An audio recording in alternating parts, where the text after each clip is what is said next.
Is the election over? I think the answer is no, but I'm literally in the midst of writing up my weekly column right now. And I think there's a question here. There's a case to be made that because of the Mark Robinson scandal in North Carolina, Donald Trump may be sunk. The case goes like this.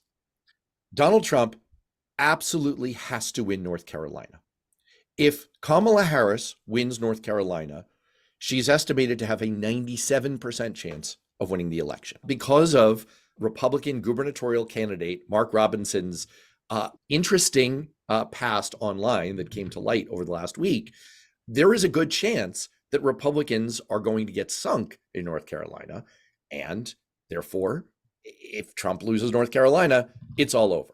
I don't see a path to victory for Donald Trump any more than I did 3 weeks ago. What is he doing that is making that tiny sliver of people change from I don't know to Donald Trump? He's not giving them a reason to do that. Kamala Harris, again, targeting just that I don't know where to go to, she's at least providing an image of optimism for the future. She's offering something and he's not. In terms of reverse coattails, I'll just point out that Whit Ayers, Alicia, you tell me, is he the most prominent Republican pollster in the country? He's one of the top 2 or 3. He's a former guest on this show. And, he was quoted on the record as saying, look, this North Carolina thing is a problem. There are examples in American political history of reverse coattails being a thing. Could it depress Republican turnout? And there is some evidence that could happen. Campaigns are math. And so let's look at what's happening in North Carolina and break it down. So the MAGA people are going to stick with him because Trump wants them to. But that's not all the Republicans, and that's not all the votes he needs. Who's going to peel off? There is a segment of the Republican Party that are bigoted against transgender people. One of the many reports regarding this situation is that he enjoyed himself some trans porn. There will be a contingency of people that do not vote for him because they're bigoted against trans and believe he may have engaged in watching that. And they don't like that. And they won't like that. There's a few votes that'll do that. Then you've got the Nazi comment. And then you've got the support of bringing back slavery. And so if you just add a few votes here from that and a few votes there from that and peel them off, yeah, Trump could lose the race as well. Sorry, I was just looking at my offensiveness bingo card and enjoying the many ways that I just got a bingo. If you look at the different scenarios whereby Trump could win and get 270 electoral votes, it becomes almost impossible if he doesn't get North Carolina as part of this.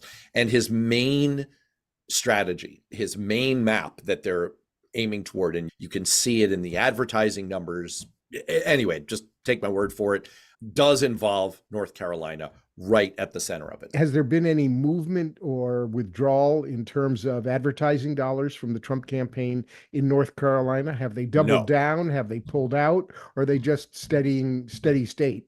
There has been no change. We have one poll that's been taken since the scandal broke that indicates Kamala Harris being in a 1-point lead, a tiny bit of movement, but not statistically significant. There's no indication of a drawback from the Trump campaign. The Harris campaign has put out an ad in North Carolina tying Trump to Mark Robinson. And I see this as kind of a trial balloon. You throw something out on the stoop and see if the cat licks it up. Trump was in North Carolina for one of his rallies within a day or 2-3 days of the scandal breaking.